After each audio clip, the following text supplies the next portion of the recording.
तुमारी आयो। नानक के प्रभ साथो अंत न पावत देव सबै मुन। इंद्र महाशिव जोग करी पुन वेद बरंच विचार रह्यो। हर जाप न छड्यो एक करी। मथुरा जन को प्रभ दीन दयाल है। संगत सृष्ट निहाल करी। रामदास गुरु जग तारन को गुर जोत अर्जुन माहे धरी। सुखा होटल गुर सेविय अहनस सहज सुभाए। दर्शन परसे गुरु कै जन्म मरण दुख जाए। होवै सिफतक संबंधी नूर अरसों कुरसों चटिया। तुद डिठे सच्चे पातशाह मल जन्म जन्म दी कटिया। तुद डिठे सच्चे पातशाह मल जन्म जन्म दी कटिया।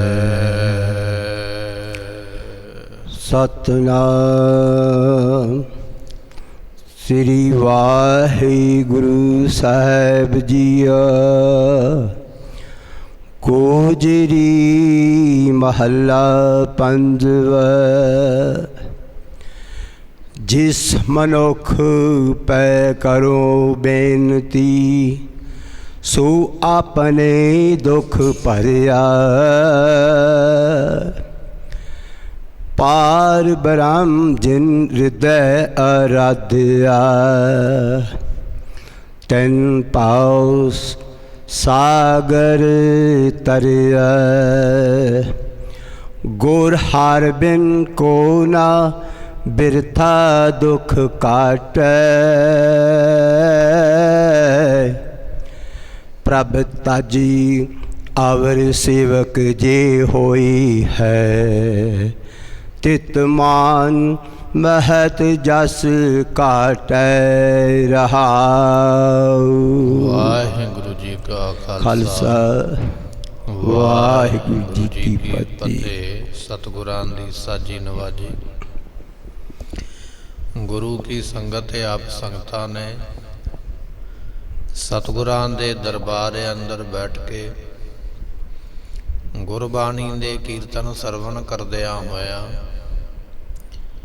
मिलिया होया ये समा ये सवास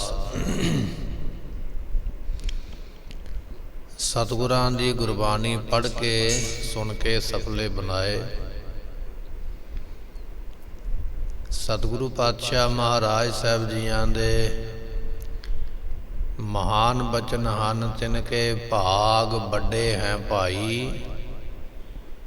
जिन मुख साधु संग जुरे वो वड्डियां भागां वाले गुरमुख ने। जिन्हां दे सीस संगत विच आके जुड़दे ने। जिहड़े संगत विच आके बैठदे ने। जिहड़ा सीस गुरु दे अगे झुकिया है ऐसे गुरमुखां दे वड्डे भाग हन। सो आप संगतां अमृत वेले तो सतगुरां दे पवित्र बचन सरवण कर रहे हो। इस वेले आपां लड़ीवार गुरबाणी दी कथा जो 497 अंग दे उपर महाराज जी सानू बख्शिश कर रहे ने। आओ बड़ी भावना दे नाल बड़ी शरधा दे नाल अमुले बचन जिहड़े ने सतगुरां दे सरवण करिए। मिल के आखिए सतनाम श्री वाहिगुरु साहिब जी। गोजरी महला पंजवा। पातशाह शहीदां दे सरताज बानी नूं रचनहार महाराज साहब जी ਗੂਜਰੀ ਰਾਗ ਦਾ ਇਹ ਸ਼ਬਦ ਹੈ। ਰਾਗ ਦਾ ਨਾਮ ਗੂਜਰੀ ਹੈ। 7:30 ਵਜੇ ਇਸ ਰਾਗ ਨੂੰ ਗਾਉਣ ਦਾ ਸਮਾਂ ਹੈ। ਜੋ ਗੁਰੂ ਘਰ ਦੇ ਕੀਰਤਨੀਏ ਨੇ, ਰਾਗ ਪੜ੍ਹਨ ਵਾਲੇ ਨੇ, ਇਸ ਸਮੇਂ ਇਸ ਰਾਗ ਦਾ ਵਖਿਆਨ ਕਰਦੇ ਨੇ। ਅਤੇ ਮਹੱਲਾ ਨਾਮ ਸਰੂਪ ਦਾ ਹੈ। ਪੰਚਮ ਪਾਤਸ਼ਾਹ ਗੁਰੂ ਅਰਜਨ ਸਾਹਿਬ ਜੀ, ਪੰਜਵਾਂ ਸਰੂਪ ਨੇ ਗੁਰੂ ਨਾਨਕ ਸਾਹਿਬ ਜੀਆਂ ਦਾ, ਉਹ ਪਵਿੱਤਰ ਸ਼ਬਦ ਆਪਾਂ ਨੂੰ ਬਖਸ਼ਿਸ਼ ਕਰਦੇ ਹਨ। ਜਿਸ ਮਨੁੱਖ ਪੈ ਕਰੂੰ ਬੇਨਤੀ, ਸੋ ਆਪਣੇ ਦੁੱਖ ਭਰਿਆ। ਮਹਾਰਾਜ ਸਾਹਿਬ ਜੀ ਫਰਮਾਉਂਦੇ ਨੇ, ਜਿਸ ਕਿਸੇ ਦੇ ਕੋਲ ਜਾ ਕੇ ਮੈਂ ਆਪਣੇ ਦੁੱਖ ਦੀ ਗੱਲ ਕਰਦਾ ਹਾਂ ਕਿ ਮੈਨੂੰ ਆਹ ਦੁੱਖ ਹੈ, ਮੇਰੇ ਪਰਿਵਾਰ ਨੂੰ ਆਹ ਮੁਸੀਬਤ ਹੈ, ਤੇ ਸਤਿਗੁਰੂ ਪਾਤਸ਼ਾਹ ਕਹਿਣ ਲੱਗੇ, ਜਿਹਦੇ ਕੋਲ ਆਪਣੇ ਦੁੱਖ ਦੀ ਗੰਢ ਖੋਲ੍ਹੀ ਦੀ ਹੈ, ਵੇਖਿਆ ਜਾਂਦਾ ਹੈ ਕਿ ਉਹ ਮਨੁੱਖ ਜਿਹੜਾ ਹੈ ਆਪ ਦੁੱਖਾਂ ਦਾ ਭਰਿਆ ਹੋਇਆ ਹੈ। ਜਿਸ ਮਨੁੱਖ ਪੈ ਕਰੋ ਬੇਨਤੀ, ਜਿਸ ਵੀ ਕਿਸੇ ਮਨੁੱਖ ਦੇ ਅੱਗੇ ਬੇਨਤੀ ਕਰਦੇ ਆ, ਦੱਸਦੇ ਆ ਆਪਣਾ ਦੁੱਖ, ਤੇ ਉਹ ਅੱਗੋਂ ਆਪਣੇ ਦੁੱਖ ਨਾਲ ਭਰਿਆ ਹੋਇਆ। ਮੈਨੂੰ ਇਹ ਦੁੱਖ ਹੈ, ਮੈਨੂੰ ਇਹ ਦੁੱਖ ਹੈ, ਮੈਨੂੰ ਇਹ ਦੁੱਖ ਹੈ। ਕਹਿਣ ਤੋਂ ਭਾਵ ਇਹ ਆ ਵੀ ਸਾਰਾ ਸੰਸਾਰ ਹੀ ਦੁਖੀ ਹੈ। ਗੁਰੂ ਨਾਨਕ ਸਾਹਿਬ ਮਹਾਰਾਜ ਜੀਆਂ ਦੇ ਬਚਨ ਆਪਾਂ ਪੜ੍ਹਦੇ ਹਾਂ। ਸਤਿਗੁਰੂ ਪਾਤਸ਼ਾਹ ਕਹਿਣ ਲੱਗੇ, ਬਾਲੀ ਰੋਵੈ ਨਾਹੇ ਪਤਾਰ, ਨਾਨਕ ਦੁਖੀਆ ਸਭ ਸੰਸਾਰ। ਸਾਰਾ ਸੰਸਾਰ ਦੁਖੀ ਹੈ। ਅਸੀਂ ਤੇ ਆਮ ਬੰਦੇ ਹਾਂ, ਆਮ ਮਨੁੱਖ ਹਾਂ, ਪਰ ਇਸ ਦੁਨੀਆ ਦੇ ਵਿੱਚ ਵੱਡੇ ਵੱਡੇ ਰਾਜੇ ਜਾਂ ਵੱਡੇ ਵੱਡੇ ਜਿਹੜੇ ਅਵਤਾਰ ਹੋਏ ਨੇ, ਜਾਂ ਜਿਹੜੇ ਦੇਵਤੇ ਤੇ ਪੈਗੰਬਰ ਹੋਏ ਨੇ, ਪਾਤਸ਼ਾਹ ਕਹਿਣ ਲੱਗੇ ਉਹ ਵੀ ਦੁਖੀ ਹੋ ਕੇ ਸੰਸਾਰ ਤੋਂ ਗਏ। ਸਹੰਸਰ ਦਾਨ ਦੇ ਇੰਦਰ ਰਵਾਇਆ, ਪਰਸਰਾਮ ਰੋਵੈ ਕਰ ਆਇਆ। ਅਜੈਸ ਰੋਵੈ ਭਿਖਿਆ ਖਾਏ, ਐਸੀ ਦਰਗਹ ਮਿਲੈ ਸਜਾਏ। ਰੋਵੈ ਰਾਮ ਨਿਕਾਲਾ ਭਇਆ, ਸੀਤਾ ਲਖਮਣ ਵਿਛੜ ਗਿਆ। ਇਹ ਬਚਨ ਮਹਾਰਾਜ ਸਾਹਿਬ ਜੀਆਂ ਦੇ ਆਪਾਂ ਪੜ੍ਹਦੇ ਹਾਂ ਕਿ ਅਸੀਂ ਤੇ ਆਮ ਇਹ ਸੋਚਦੇ ਹਾਂ ਮੈਂ ਸਵਰਗਾਂ ਵਿੱਚ ਚਲੇ ਜਾਵਾਂ, ਮੈਂ ਸਵਰਗਾਂ ਵਿੱਚ ਚਲੇ ਜਾਵਾਂ, ਪਰ ਜਿਹੜਾ ਸਵਰਗਾਂ ਦਾ ਰਾਜਾ ਇੰਦਰ ਹੈ, ਕਹਿਣ ਲੱਗੇ ਉਹ ਆਪ ਦੁਖੀ ਹੈ, ਉਹ ਆਪ ਰੋਂਦਾ ਹੈ ਦੁੱਖ ਦੇ ਨਾਲ। ਤੇ ਜੇ ਇੰਦਰ ਵਰਗਿਆਂ ਦੀ ਐਸੀ ਹਾਲਤ ਹੈ, ਤੇ ਫਿਰ ਬਾਕੀ ਜਿਹੜੇ ਸਵਰਗ ਵਿੱਚ ਰਹਿਣ ਵਾਲੇ ਉਹਨਾਂ ਦੀ ਕੈਸੀ ਹਾਲਤ ਹੋਵੇਗੀ। ਗੁਰੂ ਪਾਤਸ਼ਾਹ ਕਹਿਣ ਲੱਗੇ, ਜਿਸ ਕਿਸੇ ਕੋਲ ਆਪਣਾ ਦੁੱਖ ਦੱਸਦੇ ਹਾਂ, ਸੋ ਆਪਣੇ ਦੁੱਖ ਭਰਿਆ। ਉਹ ਤੇ ਆਪਣੇ ਦੁੱਖ ਨਾਲ ਪਹਿਲਾਂ ਹੀ ਭਰਿਆ ਪਿਆ ਹੈ। ਉਹ ਕਹਿੰਦਾ, ਛੱਡ ਤੇਰਾ ਦੁੱਖ ਤੇ ਬੜਾ ਨਿੱਕਾ ਜਿਹਾ ਹੈ, ਤੂੰ ਮੇਰਾ ਸੁਣ, ਮੇਰਾ ਦੁੱਖ ਤੇਰੇ ਤੋਂ ਵੀ ਵੱਡਾ ਹੈ। ਕੋਈ ਤੀਜਾ ਬੈਠ ਜਾਂਦਾ ਕੋਲ ਆ ਕੇ, ਉਹ ਆਖਦਾ ਤੁਹਾਡੇ ਦੋਵਾਂ ਦਾ ਦੁੱਖ ਮੇਰੇ ਤੋਂ ਛੋਟਾ ਹੈ, ਮੇਰਾ ਤੁਹਾਡੇ ਤੋਂ ਵੀ ਵੱਡਾ ਹੈ। ਸੋ ਐਸੇ ਦੁੱਖਾਂ ਦੇ ਨਾਲ ਸੰਸਾਰ ਭਰਿਆ ਹੋਇਆ ਹੈ। ਕਿਸੇ ਨੂੰ ਸੰਤਾਨ ਦੀ ਪ੍ਰਾਪਤੀ ਨਹੀਂ ਹੈ, ਉਹ ਕਹਿੰਦਾ ਮੈਂ ਬੜਾ ਦੁਖੀ ਹਾਂ। ਤੇ ਜਿਹਨੂੰ ਸੰਤਾਨ ਦੀ ਪ੍ਰਾਪਤੀ ਹੈ, ਉਹ ਕਹਿੰਦਾ ਮੈਂ ਤੇਰੇ ਨਾਲੋਂ ਵੀ ਜ਼ਿਆਦਾ ਦੁਖੀ ਹਾਂ, ਮੇਰੀ ਔਲਾਦ ਨੇ ਮੈਨੂੰ ਘਰੋਂ ਕੱਢ ਦਿੱਤਾ ਹੈ, ਤੇ ਮੇਰੀ ਕੋਈ ਉਹ ਸੇਵਾ ਨਹੀਂ ਕਰਦੇ, ਮੈਨੂੰ ਕੋਈ ਪ੍ਰਸ਼ਾਦਾ ਨਹੀਂ ਪੁੱਛਦੇ। ਅੱਜ ਆਪਾਂ ਦੇਖਦੇ ਹਾਂ ਕਈ ਤਰ੍ਹਾਂ ਦੀਆਂ ਖਬਰਾਂ ਸਾਨੂੰ ਮਿਲਦੀਆਂ ਨੇ। ਮਾਂ-ਬਾਪ ਨੂੰ ਕੈਦ ਕਰਕੇ ਕਮਰੇ ਵਿੱਚ ਰੱਖਿਆ ਹੋਇਆ, ਭੁੱਖਾ ਪਿਆਸਾ ਛੱਡਿਆ ਹੋਇਆ, ਕੋਈ ਪਾਣੀ ਤੱਕ ਨਹੀਂ ਉਹਨਾਂ ਨੂੰ ਪੁੱਛਦਾ ਹੈ। ਤੇ ਪਿੱਛੇ ਜੇ ਇੱਕ ਆਪਾਂ ਖਬਰ ਦੇਖੀ ਸੀ ਵੀ ਇੱਕ ਬਹੁਤ ਵੱਡਾ ਅਫਸਰ ਹੈ, ਤੇ ਉਹਦੇ ਵਡੇਰੇ ਜਿਹੜੇ ਬਜ਼ੁਰਗ ਨੇ ਬਾਹਰ ਸੜਕ ਤੇ ਰੁਲਦੇ ਪਏ, ਸਰੀਰ ਵਿੱਚ ਕਿਰਮ ਚੱਲੇ ਪਏ, ਕੀੜੇ ਚੱਲੇ ਪਏ। ਤੇ ਉਹ ਜੇ ਹੁਣ ਇਹ ਵੇਖੀਏ ਵੀ ਜਿਹਦੇ ਕੋਲ ਸੰਤਾਨ ਨਹੀਂ, ਉਹ ਕਹਿੰਦਾ ਮੈਂ ਦੁਖੀ ਹਾਂ, ਪਰ ਜਿਹਦੇ ਕੋਲ ਸੰਤਾਨ ਹੈ ਉਸ ਤੋਂ ਵੀ ਵੱਡਾ ਦੁਖੀ ਹੈ, ਸਰੀਰ ਵਿੱਚ ਕਿਰਮ ਪਏ ਹੋਏ ਨੇ। ਪਾਤਸ਼ਾਹ ਕਹਿਣ ਲੱਗੇ, ਕਿਹਦੇ ਕੋਲ ਆਪਣਾ ਦੁੱਖ ਕਹੇਗਾ? ਇਹ ਦੁਨੀਆ ਤੇ ਦੁੱਖਾਂ ਦੀ ਭਰੀ ਹੋਈ ਹੈ। ਇੱਕ ਦੇ ਕੋਲ ਇੱਕ ਦੁੱਖ ਹੈ, ਦੂਜੇ ਦੇ ਕੋਲ ਉਸ ਤੋਂ ਵੀ ਵੱਡਾ ਦੁੱਖ ਹੈ। ਜਿਸ ਮਨੁੱਖ ਪੈ ਕਰੋ ਬੇਨਤੀ, ਸੋ ਆਪਣੇ ਦੁੱਖ ਭਰਿਆ। ਇਹ ਦੁਨੀਆ ਆਪੋ ਆਪਣੇ ਦੁੱਖਾਂ ਨਾਲ ਭਰੀ ਹੋਈ ਹੈ। ਪਾਰ ਬ੍ਰਹਮ ਜਿਨ ਹਿਰਦੈ ਅਰਾਧਿਆ, ਤਿਨ ਪੋ ਸਾਗਰ ਤਰਿਆ।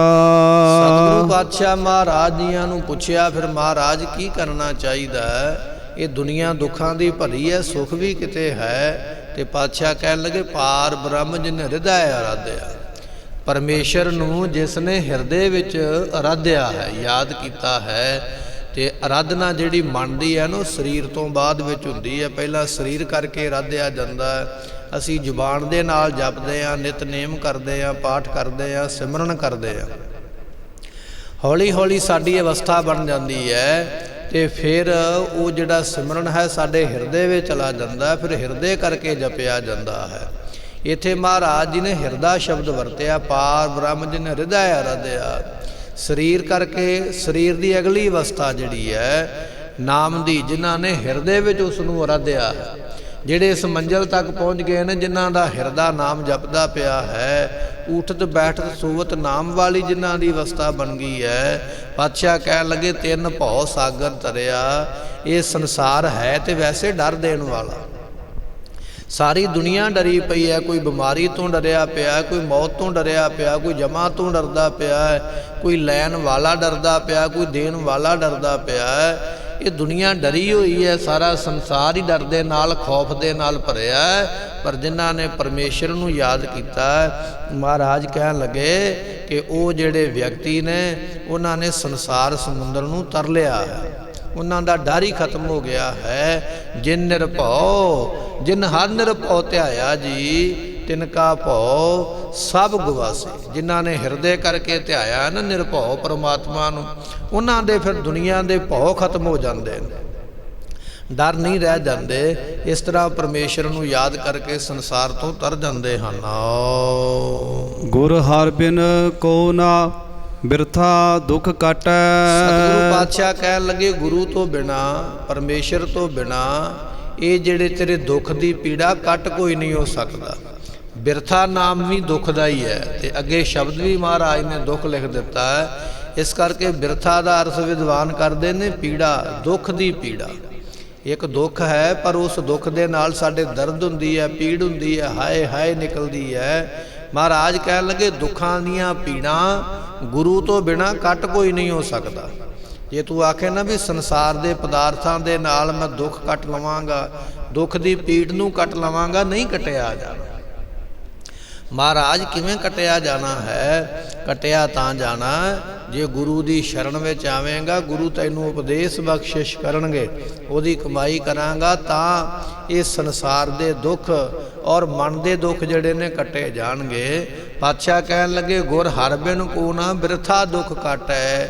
ਗੁਰੂ ਪਰਮੇਸ਼ਰ ਤੋਂ ਬਿਨਾ, ਜਾਂ ਗੁਰੂ ਜਿਹੜਾ ਪਰਮੇਸ਼ਰ ਦਾ ਰੂਪ ਹੀ ਹੈ, ਗੁਰੂ ਸ਼ਰਨ ਵਿੱਚ ਆਵੇਂਗਾ ਤੇ ਸਤਿਗੁਰੂ ਤੇਰੇ ਸੰਸਾਰੀ ਦੁੱਖ ਵੀ ਕੱਟ ਦੇਣਗੇ ਔਰ ਜਿੰਨੀਆਂ ਤੇਰੀਆਂ ਪੀੜਾ ਨੇ ਉਹ ਪੀੜਾ ਵੀ ਸਾਰੀਆਂ ਮੁੱਕ ਜਾਣਗੀਆਂ, ਖਤਮ ਹੋ ਜਾਣਗੀਆਂ। ਸਤਿਗੁਰੂ ਪਾਤਸ਼ਾਹ ਮਹਾਰਾਜ ਜੀਆਂ ਦੇ ਕੋਲ ਇੱਕ ਵਿਅਕਤੀ ਚੱਲ ਕੇ ਆਇਆ, ਨਾਮ ਹੈ ਵਜ਼ੀਰ ਖਾਨ, ਤੇ ਕਹਿਣ ਲੱਗੇ ਇਸ ਨੂੰ ਜਲੋਦਰ ਦਾ ਰੋਗ ਹੋਇਆ, ਭਾਵ ਕਿ ਪੇਟ ਦੇ ਵਿੱਚ ਇਹਦੇ ਪਾਣੀ ਭਰਿਆ ਹੋਇਆ ਹੈ। ਜਦੋਂ ਚੱਲਦਾ ਹੈ ਤੇ ਉਹ ਬੜੀ ਦਰਦ ਹੁੰਦੀ ਹੈ, ਬੜੀ ਪੀੜਾ ਹੁੰਦੀ ਹੈ। ਬੜੇ ਬੜੇ ਵੈਦ ਤੇ ਹਕੀਮ, ਕਿਉਂਕਿ ਬੜਾ ਵੱਡਾ ਇਹ ਰਾਜੇ ਦਾ ਇੱਕ ਅਫਸਰ ਹੈ, ਇੱਕ ਵਜ਼ੀਰ ਹੈ, ਬੜੇ ਬੜੇ ਵੈਦ ਤੇ ਹਕੀਮ ਬੁਲਾਏ, ਦਵਾਈ ਕੀਤੀ ਗਈ ਪਰ ਕਿਸੇ ਦਵਾਈ ਦੇ ਨਾਲ ਕੋਈ ਅਸਰ ਨਹੀਂ ਹੈ। ਬੜੇ ਬੜੇ ਮੰਤਰ ਪੜ੍ਹਨ ਵਾਲੇ ਵੀ ਲਿਆਂਦੇ ਗਏ ਪਰ ਕਿਸੇ ਮੰਤਰ ਦੇ ਨਾਲ ਵੀ ਕੋਈ ਫਰਕ ਨਹੀਂ ਹੈ। ਇੱਕ ਦਿਨ ਕੀ ਹੋਇਆ, ਗੁਰੂ ਅਰਜਨ ਦੇਵ ਪਾਤਸ਼ਾਹ ਮਹਾਰਾਜ ਜੀਆਂ ਦਾ ਇੱਕ ਸਿੱਖ, ਜਿਸ ਦੀ ਡਿਊਟੀ ਹੈ ਜੇਲ੍ਹ ਦੇ ਬਾਰ-ਬਾਰ ਪਹਿਰਾ ਲਾਉਣਾ, ਪਹਿਰੇਦਾਰ ਹੈ ਜੇਲ੍ਹ ਦੇ ਵਿੱਚ, ਤੇ ਕਹਿਣ ਲੱਗੇ ਬਾਹਰ ਬੈਠਾ ਗੁਰੂ ਕਾ ਸਿੱਖ ਆਪਣੇ ਮੁਖ ਤੋਂ ਸ੍ਰੀ ਸੁਖਮਨੀ ਸਾਹਿਬ ਦਾ ਪਾਠ ਕਰਦਾ ਪਿਆ, ਜ਼ੁਬਾਨੀ ਯਾਦ ਹੈ ਗੁਰੂ ਕੇ ਸਿੱਖ ਨੂੰ ਗੁਰਬਾਣੀ। ਸਤਿਗੁਰੂ ਪਾਤਸ਼ਾਹ ਮਹਾਰਾਜ ਜੀਆਂ ਦੇ ਜਿਹੜੇ ਸਿੱਖ ਨਿਤਨੇਮੀ ਨੇ ਉਹਨਾਂ ਨੂੰ ਗੁਰਬਾਣੀ ਜ਼ੁਬਾਨੀ ਯਾਦ ਹੈ, ਗੁਰੂ ਕਾਲ ਸਮੇਂ ਵੀ ਔਰ ਅੱਜ ਵੀ ਉਹਨਾਂ ਨੂੰ ਗੁਰਬਾਣੀ ਜ਼ੁਬਾਨੀ ਯਾਦ ਹੈ। ਕਿਉਂਕਿ ਮਹਾਤਮਾ ਜਿਹੜੇ ਨੇ ਉਹਨਾਂ ਦਾ ਬਚਨ ਇਹ ਹੈ ਵੀ ਗੁਰਬਾਣੀ ਕੰਠ ਤੇ ਪੈਸਾ ਗੰਠ। ਗੁਰਬਾਣੀ ਉਹ ਹੈ ਤੁਹਾਡੇ ਕੋਲ ਜਿਹੜੀ ਤੁਹਾਨੂੰ ਜ਼ੁਬਾਨੀ ਯਾਦ ਹੈ। ਜਿਹੜੀ ਜ਼ੁਬਾਨੀ ਯਾਦ ਨਹੀਂ, ਨਾ ਤੁਹਾਨੂੰ ਗੁਟਕਾ ਸਾਹਿਬ ਕਿਤੇ ਮਿਲੇ ਤੇ ਨਾ ਤੁਸੀਂ ਨਿਤਨੇਮ ਕਰ ਸਕੋ, ਪਰ ਗੁਰਬਾਣੀ ਜਿਹੜੀ ਅਸੀਂ ਰੋਜ਼ ਭਾਵਨਾ ਨਾਲ ਪੜ੍ਹਦੇ ਹਾਂ ਜ਼ੁਬਾਨੀ ਯਾਦ ਹੋ ਜਾਂਦੀ। ਇਹ ਸਿੱਖ ਨੂੰ ਜ਼ੁਬਾਨੀ ਯਾਦ ਸੁਖਮਨੀ ਸਾਹਿਬ ਦਾ ਪਾਠ ਤੇ ਬੜੀ ਮਸਤੀ ਵਿੱਚ ਅੰਮ੍ਰਿਤ ਵੇਲੇ ਕਰਦਾ ਪਿਆ। ਕਹਿਣ ਲੱਗੇ ਜਦੋਂ ਵਜ਼ੀਰ ਖਾਨ ਲੰਘਿਆ ਨਾ ਕੋਲ ਦੀ ਤੇ ਬਾਣੀ ਦੇ ਬਚਨ ਕੰਨਾਂ ਵਿੱਚ ਪਏ, ਭਾਵੇਂ ਕਿ ਮੁਸਲਮਾਨ ਹੈ ਤੇ ਕਹਿਣ ਲੱਗੇ ਮਨ ਨੂੰ ਸ਼ਾਂਤੀ ਆਈ, ਉਹ ਜਿਹੜੀ ਪੀੜਾ ਅੰਦਰ ਹੋ ਰਹੀ ਸੀ ਨਾ ਰੋਗ ਦੇ ਨਾਲ, ਉਹ ਪੀੜਾ ਦੇ ਵਿੱਚੋਂ ਵੀ ਆਰਾਮ ਮਿਲਿਆ। ਥੋੜਾ ਜਿਹਾ ਅੱਗੇ ਲੰਘਿਆ ਤੇ ਫਿਰ ਉੱਥੋਂ ਘੁੰਮ ਘੁਮਾ ਕੇ ਪਿੱਛੇ ਆ ਗਿਆ, ਫਿਰ ਬਾਣੀ ਕੰਨਾਂ ਵਿੱਚ ਪਈ ਹੈ, ਫਿਰ ਆਰਾਮ ਮਿਲਿਆ। ਫਿਰ ਕੀ ਕੀਤਾ, ਵਜ਼ੀਰ ਖਾਨ ਕੋਲ ਹੀ ਬੈਠ ਗਿਆ ਸਿੱਖ ਦੇ, ਤੇ ਸਿੱਖ ਆਪਣੇ ਮੁਖ ਤੋਂ ਸ੍ਰੀ ਸੁਖਮਨੀ ਸਾਹਿਬ ਦਾ ਪਾਠ ਕਰਦਾ ਰਿਹਾ। ਜਿੰਨਾ ਚਿਰ ਗੁਰਬਾਣੀ ਸਰਵਣ ਕੀਤੀ, ਜਿਹੜਾ ਜਲੋਧਰ ਦੇ ਰੋਗ ਦਾ ਦੁੱਖ ਦੀ ਪੀੜਾ ਸੀ, ਉਸ ਪੀੜਾ ਨੇ ਬਿਲਕੁਲ ਤੰਗ ਨਹੀਂ ਕੀਤਾ। ਜਦੋਂ ਪਾਠ ਦਾ ਭੋਗ ਪਿਆ, ਪੁੱਛਿਆ ਇਹ ਕਿਸ ਦਾ ਕਲਾਮ ਪੜ੍ਹਿਆ ਹੈ, ਇਹ ਕੀ ਤੂੰ ਪੜ੍ਹਿਆ ਜਿਹਦੇ ਨਾਲ ਮੇਰਾ ਦੁੱਖ ਜਿਹੜੀ ਦਰਦ ਹੈ ਉਹ ਮੈਨੂੰ ਮਹਿਸੂਸ ਨਹੀਂ ਹੋਈ ਹੈ। ਤੇ ਸਿੱਖ ਨੇ ਦੱਸਿਆ, ਕਹਿਣ ਲੱਗੇ ਜੀ ਗੁਰੂ ਅਰਜਨ ਸਾਹਿਬ ਦੀ ਬਾਣੀ ਮੈਂ ਪੜ੍ਹਦਾ। ਤੇ ਕਹਿਣ ਲੱਗਾ ਮੈਨੂੰ ਇਹ ਰੋਗ ਹੈ ਤੇ ਮੇਰਾ ਛੁਟਕਾਰਾ ਕਰਾਓ। ਉਹ ਫਿਰ ਸਿੱਖ ਉਸ ਵਜ਼ੀਰ ਖਾਨ ਨੂੰ ਮਹਾਰਾਜ ਦੇ ਕੋਲ ਲੈ ਕੇ ਆਇਆ, ਸਤਿਗੁਰੂ ਜੀ ਇਸ ਨੂੰ ਇਹ ਰੋਗ ਹੈ, ਆਪ ਜੀ ਕਿਰਪਾ ਕਰੋ। ਤੇ ਮਹਾਰਾਜ ਸੰਗਤ ਵਿੱਚ ਬੈਠੇ ਸਨ, ਦਰਬਾਰ ਸਜਿਆ ਹੋਇਆ, ਸੰਗਤਾਂ ਆ ਰਹੀਆਂ, ਗੁਰਬਾਣੀ ਸਰਵਣ ਕਰ ਰਹੀਆਂ। ਤੇ ਗੁਰੂ ਅਰਜਨ ਸਾਹਿਬ ਜੀ ਕਹਿਣ ਲੱਗੇ, ਬਾਬਾ ਬੁੱਢਾ ਸਾਹਿਬ ਜੀ ਬਾਹਰ ਸੇਵਾ ਕਰਦੇ ਪਏ, ਅੰਮ੍ਰਿਤ ਸਰੋਵਰ ਸ੍ਰੀ ਹਰਿਮੰਦਰ ਸਾਹਿਬ ਦੀ ਸੇਵਾ ਹੁੰਦੀ ਪਈ ਹੈ।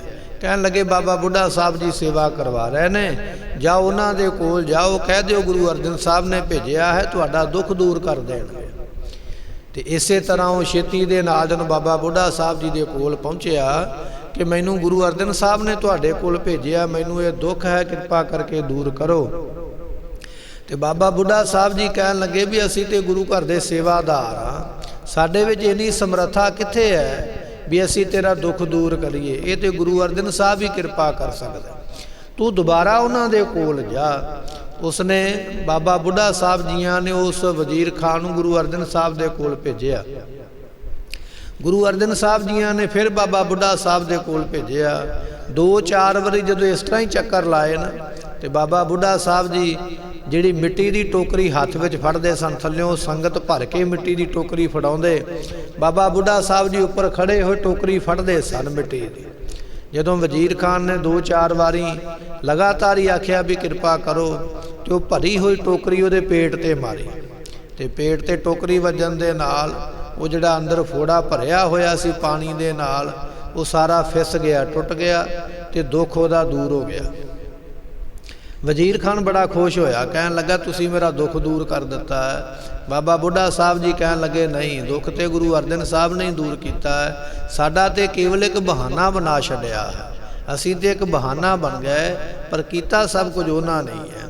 ਮਹਾਰਾਜ ਕਹਿਣ ਲੱਗੇ ਭਾਈ ਗੁਰ ਹਰਿ ਬਿਨ ਕੋ ਨਾ ਬਿਰਥਾ ਦੁੱਖ ਕੱਟ ਹੈ, ਗੁਰੂ ਤੋਂ ਬਿਨਾ ਇਹ ਜਿਹੜੀ ਦੁੱਖ ਦੀ ਪੀੜਾ ਕੱਟ ਕੋਈ ਨਹੀਂ ਸਕਦਾ। ਵਜ਼ੀਰ ਖਾਨ ਨੇ ਕਿੰਨੇ ਯਤਨ ਕੀਤੇ, ਕਿੰਨੇ ਵੈਦ ਤੇ ਹਕੀਮ ਬੁਲਾਏ, ਕਿੰਨੇ ਉਹਨੇ ਜੰਤਰ ਮੰਤਰ ਵੀ ਕਰਾਏ, ਪਰ ਉਹਦੇ ਦੁੱਖ ਦੀ ਪੀੜਾ ਨੂੰ ਕੱਟ ਕੋਈ ਨਹੀਂ ਸਕਿਆ। ਕਦੋਂ ਕੱਟਿਆ ਗਿਆ, ਜਦੋਂ ਗੁਰੂ ਅਰਜਨ ਸਾਹਿਬ ਦੀ ਸ਼ਰਨ ਵਿੱਚ ਆਇਆ ਤੇ ਮਹਾਰਾਜ ਨੇ ਕਿਰਪਾ ਕੀਤੀ ਤੇ ਉਸ ਨੂੰ ਰੋਗ ਤੋਂ ਅਰੋਗ ਕਰ ਦਿੱਤਾ।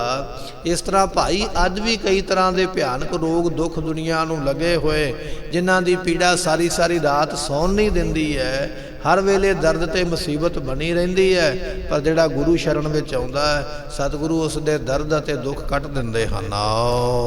ਪ੍ਰਭ ਤਜ ਅਵਰ ਸੇਵਕ ਜੇ ਹੋਈ ਹੈ, ਤਿਤ ਮਾਨ ਮਹਤ ਜਸ ਘਟੈ। ਸਤਿਗੁਰੂ ਪਾਤਸ਼ਾਹ ਕਹਿਣ ਲੱਗੇ ਜਿਹੜਾ ਗੁਰੂ ਨੂੰ ਛੱਡ ਕੇ, ਪਰਮੇਸ਼ਰ ਨੂੰ ਛੱਡ ਕੇ ਦੂਜਿਆਂ ਦਾ ਸੇਵਕ ਬਣਿਆ ਫਿਰਦਾ, ਵੇਖਿਆ ਜਾਂਦਾ ਨਾ ਸੰਸਾਰ ਦੇ ਵਿੱਚ, ਕੋਈ ਮੜੀ ਦੀ ਪੂਜਾ ਕਰਦਾ, ਕੋਈ ਪਿੱਪਲ ਦੀ ਪੂਜਾ ਕਰਦਾ, ਕੋਈ ਗਾਂ ਨੂੰ ਮੱਥਾ ਟੇਕੀ ਜਾਂਦਾ। ਪ੍ਰਭ ਤਜ ਜਿਹੜਾ ਪਰਮੇਸ਼ਰ ਨੂੰ ਛੱਡ ਕੇ ਹੋਰਾਂ ਦੀ ਪੂਜਾ ਵਿੱਚ ਲੱਗਾ ਹੈ।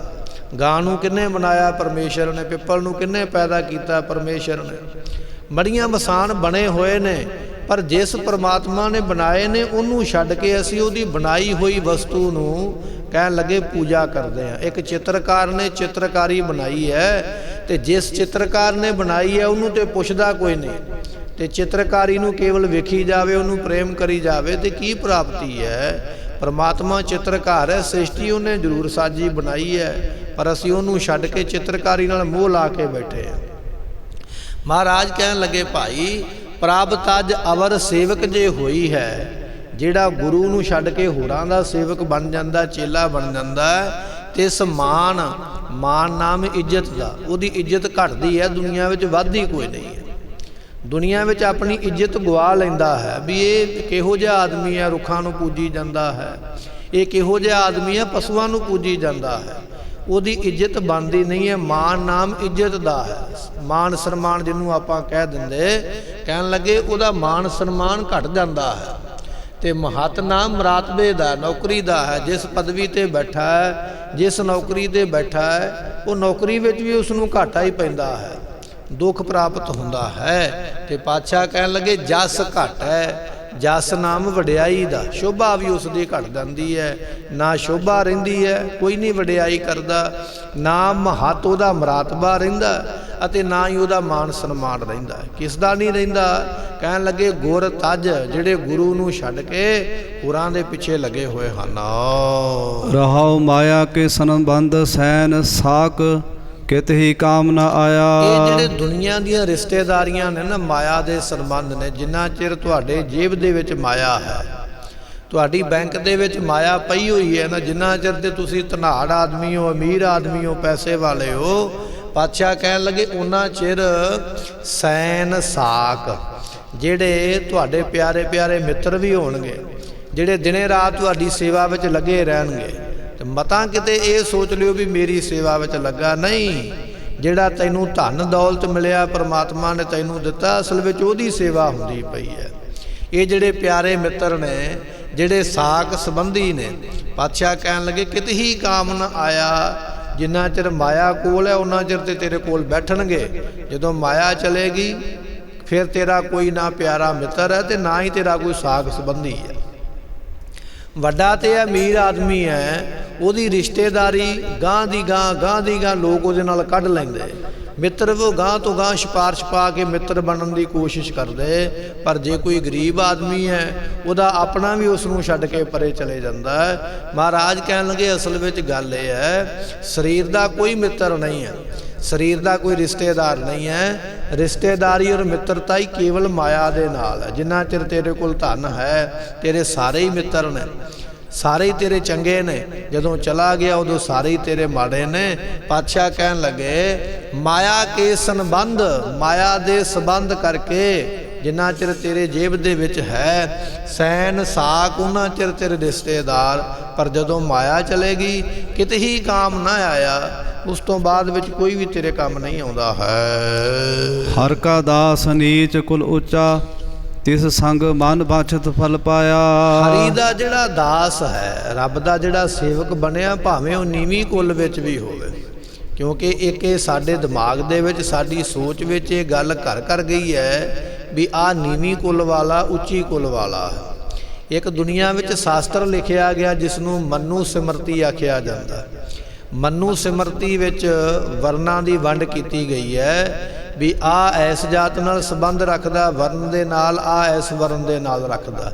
ਇਹ ਬੰਦਾ ਇਹ ਕੰਮ ਕਰੇਗਾ, ਇਹ ਬੰਦਾ ਇਹ ਕੰਮ ਕਰੇਗਾ। ਵੱਖ-ਵੱਖ ਕੰਮ ਵੰਡ ਕੇ ਦਿੱਤੇ ਗਏ ਮਨੂ ਸਿਮਰਤੀ ਦੇ ਦੁਆਰਾ।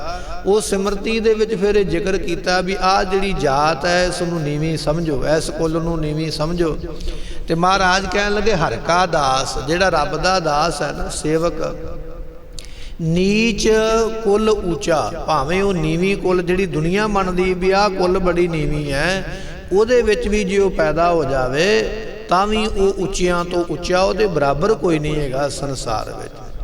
ਸੋ ਸਤਿਗੁਰੂ ਪਾਤਸ਼ਾਹ ਕਹਿਣ ਲੱਗੇ, ਕਬੀਰ ਸਾਹਿਬ ਜੀਆਂ ਦਾ ਬਚਨ ਕਹਿਣ ਲੱਗੇ ਕਿ ਬਲਿਹਾਰੀ ਇਸ ਜਾਤ ਕੋ ਜਿਨ ਜਪਿਆ ਪਰਵੇਦਗਾਰ। ਦੁਨੀਆ ਤੇ ਮੇਰੀ ਜਾਤ ਨੂੰ ਨੀਵਾਂ ਜ਼ਰੂਰ ਕਹਿੰਦੀ ਹੈ, ਪਰ ਮੈਂ ਬਲਿਹਾਰ ਜਾਂਦਾ ਇਹਦੇ ਤੋਂ। ਕਿਉਂ? ਕਿਉਂਕਿ ਮੈਂ ਪਰਵਦਗਾਰ ਪਰਮੇਸ਼ਰ ਨੂੰ ਯਾਦ ਕਰ ਲਿਆ, ਮੇਰੀ ਜਾਤੀ ਸਫਲੀ ਹੋ ਗਈ ਹੈ। ਤੋ ਉਸ ਕਬੀਰ ਨੂੰ ਦੁਨੀਆ ਮੱਥਾ ਟੇਕਦੀ ਪਈ ਹੈ। ਸਤਿਗੁਰੂ ਪਾਤਸ਼ਾਹ ਕਹਿਣ ਲੱਗੇ ਭਾਈ ਜਿਨ੍ਹਾਂ ਨੇ ਪਰਮੇਸ਼ਰ ਦੇ ਨਾਮ ਨੂੰ ਜਪਿਆ ਉਹ ਸਾਰਿਆਂ ਤੋਂ ਉੱਚਾ ਹੈ। ਤੇ ਇਸ ਸੰਗ ਮਨ ਬਾਸ਼ਤ ਫਲ ਪਾਇਆ।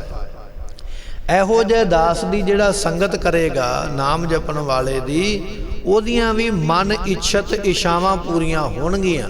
ਮਨ ਦੇ ਜਿਹੜੇ ਫੁਰਨੇ ਨੇ ਰੱਬ ਦੇ ਪਿਆਰੇ ਦੇ ਨਾਲ ਰਹਿਣ ਨਾਲ ਹੀ ਪੂਰੇ ਹੋ ਜਾਂਦੇ। ਪਾਤਸ਼ਾਹ ਦਾ ਬਚਨ ਆਪਾਂ ਪੜ੍ਹਦੇ ਹਾਂ, ਮਹਾਰਾਜ ਜੀ ਫਰਮਾਉਂਦੇ ਨੇ, ਕਹਿਣ ਲੱਗੇ ਕਿ ਸਾਧ ਕੈ ਸੰਗ ਨਹੀਂ ਕਿਛ ਕਾਲ, ਦਰਸ਼ਨ ਭੇਟਤ ਹੋਤ ਨਿਹਾਲ। ਇਹ ਬਚਨ ਪੜ੍ਹਦੇ ਆਪਾਂ ਪਾਤਸ਼ਾਹ ਜੀਆਂ। ਜਿਹੜਾ ਸਾਧੂ ਹੈ ਨਾ ਰੱਬ ਦਾ ਪਿਆਰਾ, ਉਹਦੇ ਦਰਸ਼ਨ ਕੀਤੇ ਹੀ ਨਿਹਾਲ ਹੋ ਜਾਈਦਾ। ਉਹਦੇ ਦਰਸ਼ਨ ਕਰਕੇ ਮਨ ਇੱਛਿਤ ਫਲ ਪ੍ਰਾਪਤ ਹੁੰਦੇ ਨੇ। ਐਸੇ ਰੱਬ ਦਾ ਸਾਧੂ ਐਸੇ ਨਾਮ ਨੂੰ ਜਪਣ ਵਾਲਾ ਹੈ। ਲਾ ਕੋਟ ਵਿਖਿਆ ਕੇ ਬਿੰਜਨ ਤਾਂ ਮੈਂ ਤ੍ਰਿਸ਼ਨ ਨਾ ਬੁਝੀ। ਸਤਿਗੁਰੂ ਪਾਤਸ਼ਾਹ ਕਹਿਣ ਲੱਗੇ ਭਾਵੇਂ ਲੱਖਾਂ ਕਰੋੜਾਂ ਧਨ ਇਕੱਠਾ ਕਰ ਲਾ, ਇਹ ਜਿਹੜਾ ਧਨ ਹੈ ਨਾ, ਇਹ ਵਿਸ਼ੇ ਵਿਕਾਰਾਂ ਦੀ ਪਿਆਸ ਤੇਰੇ ਅੰਦਰ ਜਗਾਉਂਦਾ ਹੈ। ਮਾਇਆ ਦੇ ਨਾਲ ਵਿਸ਼ਿਆਂ ਦੀ ਪਿਆਸ ਜਗਦੀ ਹੈ, ਅੱਗੇ ਵੱਧਦੀ ਹੈ, ਘਟਦੀ ਕੋਈ ਨਹੀਂ ਹੈ। ਅੱਗ ਦੇ ਵਿੱਚ ਜਿੰਨੀਆਂ ਵੀ ਲੱਕੜਾਂ ਪਾਵੇਂਗਾ ਅੱਗ ਦਾ ਸੇਕ ਵਧੇਗਾ, ਘਟੇਗਾ ਬਿਲਕੁਲ ਨਹੀਂ। ਪਾਤਸ਼ਾਹ ਕਹਿਣ ਲੱਗੇ ਭਾਈ ਬਚਨ ਇਹ ਹੈ ਕਿ ਵਿਖਿਆ ਤੋਂ ਭਾਵ ਵਿਸ਼ੇ ਵਿਕਾਰ, ਵਿਸ਼ੇ ਵਿਕਾਰਾਂ ਨੂੰ ਭੋਗਣ ਵਾਸਤੇ ਤੇਰੇ ਕੋਲ ਲੱਖਾਂ ਰੁਪਈਆਂ ਦਾ ਧਨ ਹੈ। ਲੱਖਾਂ ਰੁਪਈਆਂ ਦੇ ਧਨ ਦੇ ਨਾਲ ਲੱਖਾਂ ਵਿਸ਼ੇ ਵਿਕਾਰ ਭੋਗ ਲੈ, ਪਰ ਮਨ ਫਿਰ ਵੀ ਨਹੀਂ ਰੱਜਿਆ ਹੈ। ਇਸੇ ਤਰ੍ਹਾਂ ਬਿੰਜਣ ਨਾਮ ਭੋਜਨ ਦਾ ਹੈ। ਭੋਜਨ ਛਕੇਗਾ ਕਾਹਦੇ ਨਾਲ ਛਕੇਗਾ? ਜੇ ਕੋਲ ਮਾਇਆ ਹੋਵੇਗੀ। ਮਾਇਆ ਹੋਵੇਗੀ ਤੇ ਇੱਕ ਥਾਲੀ ਵਿੱਚ ਕਈ ਕੌਲੀਆਂ ਹੋਣਗੀਆਂ, ਤੇ ਕਈ ਕੌਲੀਆਂ ਵਿੱਚ ਕਈ ਸਬਜ਼ੀਆਂ ਹੋਣਗੀਆਂ, ਕਈ ਤਰ੍ਹਾਂ ਦੇ ਪਦਾਰਥ ਹੋਣਗੇ ਤੇਰੇ ਅੱਗੇ ਰੱਖਣ ਵਾਲੇ, ਤੇਰੇ ਨੌਕਰ ਚਾਕਰ।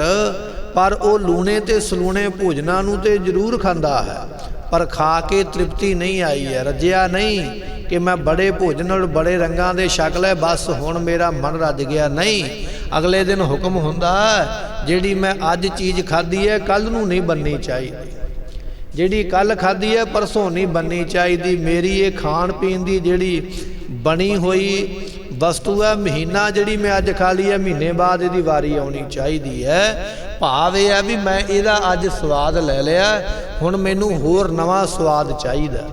ਪਾਤਸ਼ਾਹ ਕਹਿਣ ਲੱਗੇ ਲੱਖਾਂ ਧਨ ਤੇਰੇ ਕੋਲ ਆ ਗਿਆ, ਕਰੋੜਾਂ ਰੁਪਈਏ ਤੇਰੇ ਕੋਲ ਆ ਗਏ ਨੇ।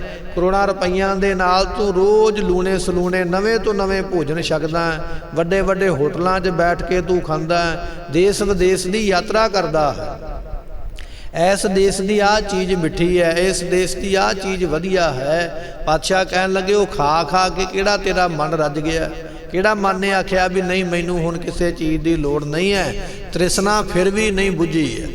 ਰੋਜ਼ ਨਵਾਂ ਖਾਣ ਵਾਲੇ ਦੀ ਵੀ ਇੱਛਾ ਖਤਮ ਨਹੀਂ ਹੋਈ ਹੈ, ਹਾਲੇ ਹੋਰ ਚਾਹੁੰਦਾ ਮੈਂ ਹੋਰ ਇਸ ਤੋਂ ਵੀ ਨਵਾਂ ਖਾਵਾਂ। ਇਸ ਮਾਇਆ ਦੇ ਨਾਲ ਰੋਜ਼ ਵਿਕਾਰਾਂ ਨੂੰ ਭੋਗਦਾ, ਪਰ ਵਿਕਾਰ ਭੋਗ ਕੇ ਵੀ ਰੱਜਿਆ ਨਹੀਂ ਹੈ ਕਿ ਬਸ ਮੈਂ ਰੱਜ ਗਿਆ, ਇਸ ਤੋਂ ਬਾਅਦ ਨਹੀਂ ਭੋਗਾਂਗਾ। ਇਸ ਮਾਇਆ ਦੇ ਨਾਲ ਰੋਜ਼ ਮਾਇਆ ਨੂੰ ਇਕੱਠੀ ਕਰਦਾ, ਇੱਕ ਥਾਂ ਤੇ ਮਾਇਆ ਲਾਈ ਹੋਰ ਕਮਾਈ, ਫਿਰ ਲਾ ਕੇ ਫਿਰ ਹੋਰ ਕਮਾਈ ਹੈ, ਹਾਲੇ ਵੀ ਰੱਜਿਆ ਨਹੀਂ ਕਿ ਬਸ ਹੁਣ ਬਹੁਤ ਕਮਾ ਲਈ ਹੈ। ਪਾਤਸ਼ਾਹ ਕਹਿਣ ਲੱਗੇ ਭਾਈ ਲੱਖ ਕੋਟ ਵਿਖਿਆ ਕੇ ਬਿੰਜਨ ਤਾਂ ਮੈਂ ਤ੍ਰਿਸ਼ਨ ਨਾ ਬੁਝੀ। ਬੰਦਾ ਰੱਜਦਾ ਕਦੇ ਨਹੀਂ, ਨਾ ਖਾਣ ਵਾਲੇ ਪਦਾਰਥਾਂ ਤੋਂ, ਨਾ ਭੋਗਣ ਵਾਲੇ ਪਦਾਰਥਾਂ ਤੋਂ, ਅਤੇ ਨਾ ਇਕੱਠੇ ਕਰਨ ਵਾਲੇ ਪਦਾਰਥਾਂ ਤੋਂ ਕਦੇ ਵੀ ਤ੍ਰਿਸ਼ਨਾ ਬੁਝਦੀ ਨਹੀਂ ਹੈ। ਇਹ ਇਹੋ ਜਿਹਾ ਮਨ ਹੈ ਜਿਹੜਾ ਕਦੇ ਵੀ ਰੱਜਦਾ ਨਹੀਂ ਹੈ। ਸਿਮਰਤ ਨਾਮ ਕੋਟ ਉਜਿਆਰਾ ਬਸਤ ਅਗੋਚਰ ਸੁਜੀ। ਸਤਿਗੁਰੂ ਪਾਤਸ਼ਾਹ ਕਹਿਣ ਲੱਗੇ ਨਾਮ ਜਪ ਕੇ ਨਾ, ਜਦੋਂ ਨਾਮ ਜਪੇਗਾ ਫਿਰ ਗੁਰੂ ਤੇਰੇ ਤੇ ਬਖਸ਼ਿਸ਼ ਕਰੇਗਾ। ਤੇਰੇ ਅੰਦਰ ਕਰੋੜਾਂ ਸੂਰਜਾਂ ਦਾ ਪ੍ਰਕਾਸ਼ ਹੋ ਜਾਵੇਗਾ। ਧਰਤੀ ਤੇ ਇੱਕ ਸੂਰਜ ਪ੍ਰਕਾਸ਼ ਕਰਦਾ, ਸਾਨੂੰ ਨਿੱਕੀ ਤੋਂ ਨਿੱਕੀ ਵਸਤੂ ਸੂਰਜ ਦੇ ਪ੍ਰਕਾਸ਼ ਨਾਲ ਲੱਭ ਜਾਂਦੀ ਹੈ, ਪਰ ਗੁਰੂ ਇਹੋ ਜਿਹਾ ਸੂਰਜ ਹੈ, ਜਦੋਂ ਗੁਰੂ ਦਾ ਨਾਮ ਜਪੇਗਾ ਤੇਰੇ ਅੰਦਰ ਇੱਕ ਨਹੀਂ ਕਈ ਸੂਰਜਾਂ ਦਾ ਪ੍ਰਕਾਸ਼ ਤੇਰੇ ਹਿਰਦੇ ਵਿੱਚ ਹੋ ਜਾਏਗਾ। ਕਿਉਂਕਿ ਗੁਰੂ ਨਾਮ ਹੈ ਹੀ ਪ੍ਰਕਾਸ਼ ਦਾ।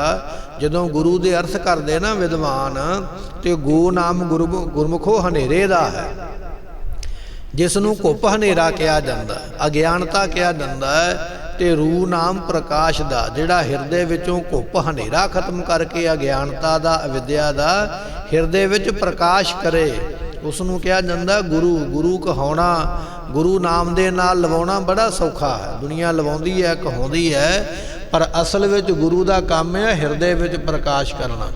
ਬਚਨ ਆਪਾਂ ਪੜ੍ਹਦੇ ਹਾਂ, ਜੇ ਸੋ ਚੰਦਾ ਉਗਵਹਿ ਸੂਰਜ ਚੜ੍ਹੇ ਹਜ਼ਾਰ, ਇਤੇ ਚਾਨਣ ਹੁੰਦਿਆਂ ਗੁਰ ਬਿਨ ਘੋਰ ਅੰਧਾਰ। ਭਾਵ ਇਹ ਹੈ ਕਿ ਬਾਹਰ ਭਾਵੇਂ ਸੈਂਕੜੇ ਚੰਦਰਮਾ ਚੜ੍ਹ ਜਾਣ ਆਕਾਸ਼ ਦੇ ਵਿੱਚ, ਬਾਹਰ ਭਾਵੇਂ ਹਜ਼ਾਰਾਂ ਸੂਰਜ ਚੜ੍ਹ ਜਾਣ ਆਕਾਸ਼ ਦੇ ਵਿੱਚ, ਧਰਤੀ ਤੇ ਪ੍ਰਕਾਸ਼ ਕਰ ਦੇਣਗੇ। ਇੰਨਾ ਪ੍ਰਕਾਸ਼ ਹੋ ਜਾਵੇਗਾ ਕਿ ਤੂੰ ਉਸ ਨੂੰ ਵਿਖਿਆਨ ਨਹੀਂ ਕਰ ਸਕਦਾ, ਪਰ ਧਰਤੀ ਤੇ ਇੰਨੇ ਪ੍ਰਕਾਸ਼ ਦੇ ਬਾਵਜੂਦ ਵੀ ਤੇਰੇ ਮਨ ਵਿੱਚ ਪ੍ਰਕਾਸ਼ ਕੋਈ ਨਹੀਂ ਹੋਣਾ। ਮਨ ਵਿੱਚ ਪ੍ਰਕਾਸ਼ ਗੁਰੂ ਨੇ ਕਰਨਾ ਹੈ, ਤੇ ਗੁਰੂ ਨਾਮ ਹੈ ਹੀ ਪ੍ਰਕਾਸ਼ ਦਾ। ਗੁਰੂ ਦੇ ਸ਼ਬਦ ਦੇ ਅਰਥ ਹੀ ਪ੍ਰਕਾਸ਼ ਬਣਦੇ ਨੇ। ਜਿਹੜਾ ਗੋ ਹਨੇਰੇ ਨੂੰ ਖਤਮ ਕਰਕੇ ਰੂਹ ਪ੍ਰਕਾਸ਼ ਕਰੇ ਉਸ ਨੂੰ ਗੁਰੂ ਆਖਿਆ ਜਾਂਦਾ ਹੈ। ਮਹਾਰਾਜ ਬਖਸ਼ਿਸ਼ ਕਰਦੇ, ਕਹਿਣ ਲੱਗੇ ਸਿਮਰਤ ਨਾਮ ਕੋਟ ਉਜਿਆਰਾ। ਨਾਮ ਜਪ ਕੇ ਕਰੋੜਾਂ ਸੂਰਜਾਂ ਦਾ ਪ੍ਰਕਾਸ਼ ਹਿਰਦੇ ਵਿੱਚ ਹੋ ਜਾਂਦਾ ਹੈ। ਬਸਤ ਅਗੋਚਰ ਸੂਝੀ, ਜਿਹੜੀ ਵਸਤੂ ਸੀ ਨਾ ਆਤਮਿਕ ਵਸਤੂ ਸਾਨੂੰ ਪ੍ਰਾਪਤ ਨਹੀਂ ਹੋਈ ਹੈ, ਗੁਰੂ ਕਿਰਪਾ ਨਾਲ ਉਸ ਦੀ ਸੋਝੀ ਗਿਆਨ ਹੋ ਜਾਂਦਾ ਹੈ। ਫਿਰਤ ਫਿਰਤ ਤੁਮਰੈ ਦੁਆਰੈ ਆਇਆ ਪੈ ਪੰਜਨ ਹਰ ਰਾਇਆ। ਸਤਿਗੁਰਾਂ ਦੇ ਅੱਗੇ ਅਰਦਾਸ ਕਰੀਏ, ਮਹਾਰਾਜ ਫਿਰਤ ਫਿਰਤ, ਫਿਰਦਿਆਂ ਫਿਰਦਿਆਂ ਕਈ ਜਨਮਾਂ ਵਿੱਚ, ਕਈ ਜੂਨਾਂ ਦੇ ਵਿੱਚ ਇਹ ਮਨ ਵਿੱਚੋਂ ਭੁਲੇਖਾ ਕੱਢ ਦਈਏ ਵੀ ਅਸੀਂ ਸਿੱਧਾ ਰੱਬ ਤੋਂ ਵਿਛੜ ਕੇ ਤੇ ਇਸ ਮਨੁੱਖਾ ਜਨਮ ਦੇ ਵਿੱਚ ਆਇਆ। ਨਹੀਂ, ਮਹਾਰਾਜ ਕਹਿਣ ਲੱਗੇ ਫਿਰਤ ਫਿਰਤ, ਫਿਰਦਿਆਂ ਫਿਰਦਿਆਂ ਇੱਕ ਜਨਮ ਤੋਂ ਦੂਜਾ, ਦੂਜੇ ਤੋਂ ਤੀਜਾ, ਤੀਜੇ ਤੋਂ ਚੌਥਾ, ਪਤਾ ਨਹੀਂ ਕਿੰਨੇ ਜਨਮਾਂ ਵਿੱਚ ਫਿਰੇ ਆ। ਸਤਿਗੁਰਾਂ ਦਾ ਬਚਨ ਹੈ, ਫਿਰਤ ਫਿਰਤ ਪ੍ਰਭ ਆਇਆ ਪਰਿਆ ਤਉ ਸਰਨਾਏ, ਨਾਨਕ ਕੀ ਪ੍ਰਭ ਬੇਨਤੀ ਆਪਣੀ ਭਗਤੀ ਲਾਏ। ਪੜ੍ਹਦੇ ਆ ਨਾ ਸੁਖਮਨੀ ਸਾਹਿਬ ਦਾ ਮੁੱਲਾ ਬਚਨ। ਸਤਿਗੁਰੂ ਫਰਮਾਉਂਦੇ ਨੇ ਫਿਰਦਿਆਂ ਫਿਰਦਿਆਂ ਕਈ ਜਨਮਾਂ ਵਿੱਚੋਂ ਹੁਣ ਮਨੁੱਖਾ ਜਨਮ ਦੇ ਵਿੱਚ ਆ ਕੇ ਸਤਿਗੁਰੂ ਤੁਹਾਡੀ ਸ਼ਰਨ ਵਿੱਚ ਆਏ ਆ, ਸਾਨੂੰ ਆਪਣੀ ਭਗਤੀ ਦੀ ਦਾਤ ਵਿੱਚ ਬਖਸ਼ਿਸ਼ ਕਰੋ। ਸੋ ਸਤਿਗੁਰੂ ਪਾਤਸ਼ਾਹ ਕਹਿਣ ਲੱਗੇ ਕਿ ਇੱਥੇ ਬਚਨ ਆ ਗਿਆ ਮਹਾਰਾਜ ਜੀਆਂ ਦਾ, ਫਿਰਤ ਫਿਰਤ ਕਈ ਜੂਨਾਂ ਦੇ ਵਿੱਚੋਂ ਫਿਰ ਕੇ ਤੇ ਕਿੱਥੇ ਆਇਆ, ਤੁਮਰੈ ਦੁਆਰੇ ਆਇਆ। ਫਿਰ ਸਾਨੂੰ ਮਨੁੱਖਾ ਜਨਮ ਮਿਲਿਆ। ਜਦੋਂ ਮਨੁੱਖਾ ਜਨਮ ਮਿਲਿਆ ਫਿਰ ਅਸੀਂ ਤੁਹਾਡੀ ਸਾਧ ਸੰਗਤ ਦੇ ਦਰਵਾਜ਼ੇ ਤੇ ਆਏ, ਦਰਵਾਜ਼ੇ ਤੇ ਨਮਸਕਾਰ ਕੀਤੀ ਹੈ। ਫਿਰ ਸੰਗਤ ਵਿੱਚ ਆ ਕੇ ਬੈਠੇ ਸਤਿਗੁਰੂ ਜੀ, ਇਹ ਤੁਹਾਡੀ ਕਿਰਪਾ ਦੇ ਨਾਲ। ਤੇ ਹੁਣ ਕੀ ਕਰੋ, ਜੇ ਤੁਹਾਡੇ ਕੋਲ ਆਇਆ ਭੈ ਭੰਜਨ ਮੇਰੇ ਡਰ ਖਤਮ ਕਰ ਦਿਓ, ਕਿਉਂਕਿ ਤੁਸੀਂ ਡਰ ਖਤਮ ਕਰਨ ਵਾਲੇ ਹੋ। ਤੁਹਾਡੇ ਹੁੰਦਿਆਂ ਡਰ ਰਹਿ ਹੀ ਨਹੀਂ ਜਾਂਦਾ ਹੈ ਕਿਸੇ ਦਾ। ਸੋ ਐਸੇ ਤੁਸੀਂ ਡਰਾਂ ਨੂੰ ਦੂਰ ਕਰਨ ਵਾਲੇ, ਮੈਂ ਕਈ ਜਨਮਾਂ ਵਿੱਚੋਂ ਘੁੰਮ ਫਿਰ ਕੇ ਹੁਣ ਮਨੁੱਖਾ ਜਨਮ ਦੇ ਵਿੱਚ ਆਇਆ। ਮਨੁੱਖਾ ਜਨਮ ਦੇ ਵਿੱਚ ਆ ਕੇ ਫਿਰ ਤੁਹਾਡੀ ਸੰਗਤ ਦੀ ਸ਼ਰਨ ਵਿੱਚ ਆਇਆ, ਤੁਹਾਡੇ ਦਰਵਾਜ਼ੇ ਤੇ ਆਇਆ, ਮੇਰੇ ਤੇ ਕਿਰਪਾ ਕਰੋ। ਮਨੁੱਖਾ ਜਨਮ ਤੇ ਹੋਰ ਵੀ ਕਈਆਂ ਨੂੰ ਮਿਲਿਆ ਹੋਵੇਗਾ, ਪਰ ਮਨੁੱਖਾ ਜਨਮ ਪਾ ਕੇ ਸਾਰਿਆਂ ਨੂੰ ਪੂਰੇ ਗੁਰੂ ਦੀ ਪ੍ਰਾਪਤੀ ਨਹੀਂ ਹੈ, ਕਿਸੇ ਵਿਰਲੇ ਨੂੰ ਹੁੰਦੀ ਹੈ।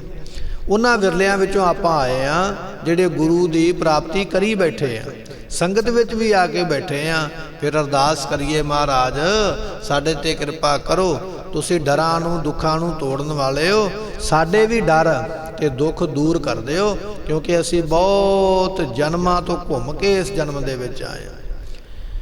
ਭਗਤ ਰਵਿਦਾਸ ਜੀ ਕਹਿਣ ਲੱਗੇ, ਬਹੁਤ ਜਨਮ ਬਿਸ਼ਰੇ ਥੇ ਮਾਧੋ, ਇਹੋ ਜਨਮ ਤੁਮਾਰੇ ਲੇਖੇ, ਕਹਿ ਰਵਿਦਾਸ ਆਸ ਲਗ ਜੀਵੋ, ਚਿਰ ਭਇਓ ਦਰਸ਼ਨ ਦੇਖੇ।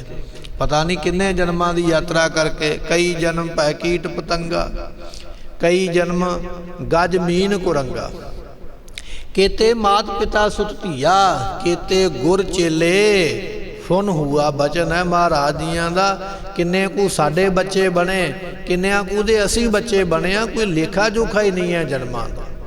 किन्नियां कु नूं असीं गुरु बना के उस्ताद बना के विद्या लई है, किन्नियां कु दे गुरु उस्ताद असीं बने आ, भी किसी गल दा कोई लेखा नहीं। केते गुर चेले फुन हुआ, किन्ने साडे चेले किन्ने जन्मां विच बने, किन्नियां नूं गुरु बन के विद्या वंडी, कोई लेखा जोखा नहीं है। हुण आए आ गुरु दी शरण विच, सतगुरु साडे ते किरपा करो। साध के चरण धूर जन बाछै, सुख नानक इहो पाया। बादशाह कहन लगे साध के चरण, साध होया जिन्हें मन साधिया होया, कल्ले कपड़े पाउण नाल साध नहीं बन जाईदा, साध होया जिन्हें मन साध लिया है। बादशाह कहन लगे ऐसे जिहड़े साधु ने, उन्हां दे चरणां दी धूड़ी मैनूं बख्शिश कर दे। अंतरजामी पुरख विधाते सरदा बन की पूरे, नानक दास ये है सुख मांगै, मोको कर संतन की तूरे। गुरु नानक साहब जियां दा बचन है। इत्थे गुरु अर्जन साहब पातशाह कहन लगे साध के चरण धूर जन मांगै, मैं तेरे साधुआं दे चरणां दी धूड़ी मंगदा। किस वास्ते कि उन्हां दे चरणां दी धूड़ी लैके सुख नानक इहो पाया, आत्मिक सुख मिल जाता है। मनुखा जन्म की बाजी जित जाईदी है अते परमात्मा दे विच लीन हो जाईदा, समा जाईदा, अभेद हो जाईदा है। पर यह दात मिलेगी किथों? आप जी दे पवित्र जिहड़े साधु ने, ਜਿਨ੍ਹਾਂ ਨੇ ਜੀਵਨ ਕਮਾਇਆ ਉਹਨਾਂ ਦੇ ਕੋਲੋਂ ਇਹ ਦਾਤ ਪ੍ਰਾਪਤ ਹੋਵੇਗੀ। ਸਤਿਗੁਰੂ ਰਹਿਮਤ ਕਰਨ, ਉਪਦੇਸ਼ ਸਾਡੇ ਹਿਰਦੇ ਵਸੇ ਤਾਂ ਕਿ ਸਾਡਾ ਭਲਾ ਹੋਵੇ। ਸੋ ਭੁੱਲਾਂ ਦਾਸਤੀਆਂ ਜਾਣ ਕੇ ਮੁਆਫ ਕਰਨੀਆਂ, ਬਚਨ ਗੁਰੂ ਕੇ ਜਾਣ ਕੇ ਹਿਰਦੇ ਵਸਾਉਣੇ। ਦਿਓ ਸੱਜਣ ਆਸੀਸਣੀਆਂ।